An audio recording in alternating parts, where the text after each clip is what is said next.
Leeuwters maar een krappe beurs kunnen je in Wiekcentrum het Skiphuis in de Schepenbuurt naar je kleernuitziekje. De kleermerk is organiseren door de Leeuwarder uitdaging.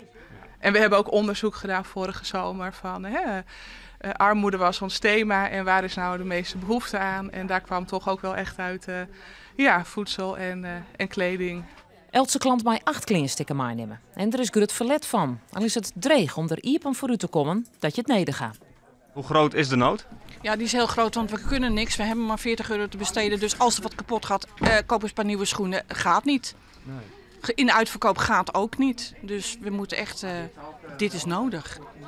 Wat vind je van dit initiatief? Ik vind het heel leuk. Ja. Ik weet niet wie het opgezet heeft, maar ik ben er heel dankbaar voor, wat het ook is. De Leeuwarder uitdaging had zo'n soort kleding inzamelen bij bedrijven en particulieren. Dat zal nijtinken over een permanente kleerbank. We hebben echt heel veel kleding. Ik weet ook niet of we alles vandaag kwijt gaan raken. Maar goed, daar gaan we in de toekomst nog andere mooie dingen mee doen. Misschien een permanente kledingbank. Om dit mooie initiatief toch voort te kunnen zetten.